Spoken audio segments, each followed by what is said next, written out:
Assalamualaikum warahmatullahi wabarakatuh. Hai guys, terima kasih ya sudah nonton lagi channel aku.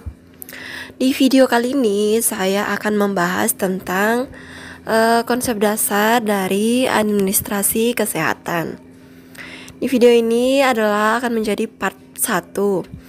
Di video ini juga akan dibahas mengenai unsur-unsur pokok dari administrasi kesehatan.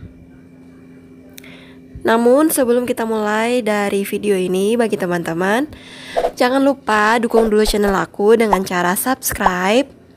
Dan jika kalian suka pada video ini, kalian bisa like, kalian juga bisa komen di bawah konten apa selanjutnya akan saya bahas. Dan jangan lupa nyalakan notifikasi lonceng agar teman-teman tidak ketinggalan video-video aku selanjutnya. Selamat belajar. Jadi, pertama yang akan kita bahas itu mengenai pengertian dari administrasi kesehatan. Secara terminologi, kata administrasi dalam bahasa Belanda artinya itu administratie, yang artinya segala kegiatan meliputi tulis-menulis, ketik-mengetik, surat menyurat, dan korespondensi, kearsipan, agenda, dan pekerjaan tata usaha, serta kantor lainnya. Selain itu, kata administrasi juga berasal dari kata bahasa Yunani, yaitu administrat, yang artinya et itu pada, dan ministrat itu artinya melayani, berarti pelayanan. Dari akar kata administrasi ini, secara gamblang dapat dikatakan bahwa administrasi mempunyai pengertian pelayanan kegiatan tata usaha kantor seperti pelayanan pengetikan, pelayanan surat menyurat, dan lain sebagainya. Selanjutnya akan kita bahas yaitu administrasi yang dapat dibedakan dalam arti sempit dan arti luas. Administrasi secara sempit artinya yaitu ditinjau dari lingkup kerja yang sempit hanya dapat berkisar pada kegiatan tata usaha kantor seperti tulis-menulis, pengetikan surat menyurat, termaksud penggunaan komputer. Selain itu, agenda kearsipan, pembukuan, dan lain sebagainya. Sedangkan maksud administrasi dalam arti luas itu adalah di sini kita bisa bedakan dalam 3 aspek. Yaitu pertama, administrasi sebagai suatu proses.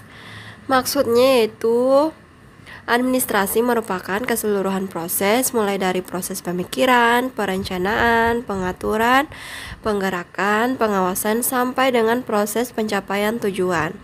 Untuk mencapai suatu tujuan, kita harus memikirkan terlebih dahulu apa yang akan dicapai dan bagaimana cara mencapainya, serta sasaran dalam prasarana apa yang akan digunakan untuk mencapai tujuan tersebut, serta kemampuan seseorang untuk menjalankannya. Apakah kemampuannya dapat melakukan kegiatan tersebut atau perencanaan tersebut. Pengertian administrasi secara luas yang kedua yaitu fungsi dan tugas administrasi.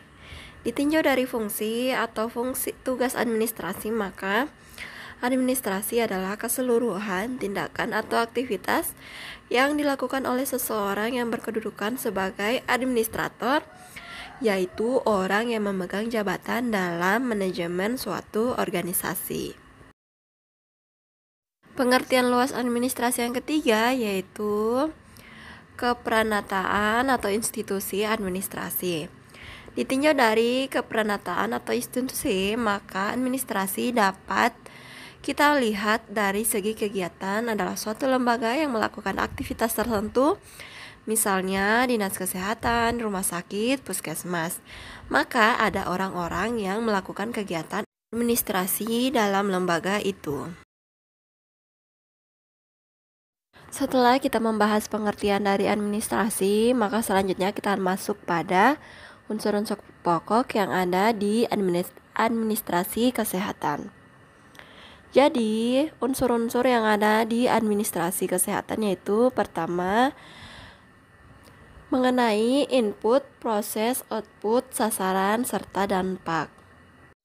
Masukan atau input maksudnya yaitu segala sesuatu yang ditimbulkan untuk dapat melaksanakan pekerjaan administrasi. Masukan di sini dikenal dengan perangkat administrasi yang terdiri dari pertama itu sumber, yaitu segala sesuatu yang dapat dipakai untuk menghasilkan barang atau jasa yang dapat dibedakan menjadi sumber tenaga, sumber modal, sumber hukum, dan sumber alamiah. Input administrasi yang kedua yaitu ilmu pengetahuan dan teknologi adalah tata cara kerja dengan memanfaatkan kemampuan ilmu pengetahuan dan teknologi. Yang ketiga yaitu kemampuan dan kesanggupan adalah pengetahuan dan keadaan fisik, mental, biologis, tenaga pelaksana. Setelah kita membahas dari input, selanjutnya akan kita bahas yaitu proses dari administrasi itu sendiri. Prosesnya terdiri dari langkah-langkah yang harus dilakukan untuk mencapai tujuan yang telah ditentukan. Proses ini dalam ilmu administrasi dikenal dengan sebutan fungsi administrasi. Untuk fungsi-fungsi administrasi ini teman-teman bisa cek di video sebelumnya, saya telah upload. Sebenarnya pada umumnya fungsi administrasi menjadi tanggung jawab oleh seorang pimpinan. Beberapa fungsi administrasi yang ditemukan oleh para ahli sebenarnya itu banyak sekali, namun di sini pada dasarnya fungsi administrasi itu terdiri dari planning, organizing, actuating, controlling, dan evaluasi. Untuk lebih jelasnya mengenai planning, organizing, actuating, controlling, dan evaluasi, teman-teman bisa cek di video POAC. Di situ sudah jelas dan saya sudah jelaskan pengertian-pengertiannya. Di tabel ini teman-teman bisa lihat ada beberapa fungsi-fungsi administrasi menurut para ahli. Setelah tadi kita membahas input, proses, kemudian yang kita bahas selanjutnya itu adalah output atau keluaran. Keluaran yang dimaksud itu adalah hasil dari suatu pekerjaan administrasi. Untuk administrasi kesehatan, keluaran yang dikenal dengan nama pelayanan kesehatan. Pada saat ini, pelayanan kesehatan tersebut banyak macamnya. Namun, secara umum dapat dibedakan atas dua macam.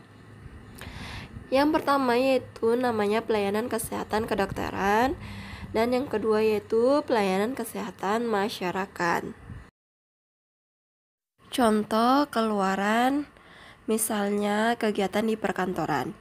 Jadi keluaran yang dikeluarkan itu adalah catatan surat menyurat dan keluar, kumpulan surat masuk, dan keluar daftar nama pegawai, daftar inventaris barang, daftar gaji, dan lain-lain. Sedangkan contoh keluaran dari hasil dari suatu proses itu adalah pengembangan organisasi, kegiatan organisasi, pengembangan pegawai, petunjuk pelaksana atau petunjuk teknis, tugas-tugas atau personel kepanitiaan, dan lain-lainnya. Unsur pokok administrasi kesehatan yang keempat yaitu adalah sasaran. Sasaran yang dimaksud itu adalah target, yaitu kepada siapa keluaran akan dihasilkan, yakni upaya kesehatan tersebut kepada siapa ditujukan.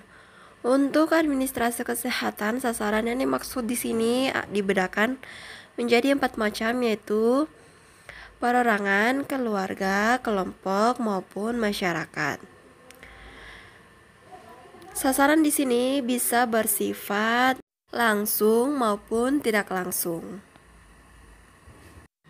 Setelah mengetahui sasaran, unsur pokok administrasi yang kelima yaitu dampak apa yang akan dihasilkan. Dampak yang dimaksud di sini adalah akibat yang ditimbulkan oleh keluaran. Untuk administrasi kesehatan, dampak yang diharapkan makin meningkatnya derajat kesehatan. Sehingga peningkatan derajat kesehatan ini hanya akan dapat dicapai apabila kebutuhan dan tuntutan perorangan, keluarga, kelompok maupun masyarakat terhadap kesehatan maupun pelayanan kedokteran serta lingkungan yang sehat dapat terpenuhi. Sehingga kebutuhan dan tuntutan ini adalah sesuatu yang terdapat pada pihak pemakai jasa pelayanan kesehatan. Sekian dulu video dari saya. tentang dasar-dasar administrasi part 1. Teman-teman bisa cek lagi ya di video part 2-nya mengenai ruang lingkup dari administrasi kesehatan, dan part 3-nya yaitu mengenai manfaat dari administrasi kesehatan. Oke, sekian dulu video dari saya kali ini. Semoga video ini bisa bermanfaat untuk kalian semua. Sampai ketemu di video selanjutnya. Bye.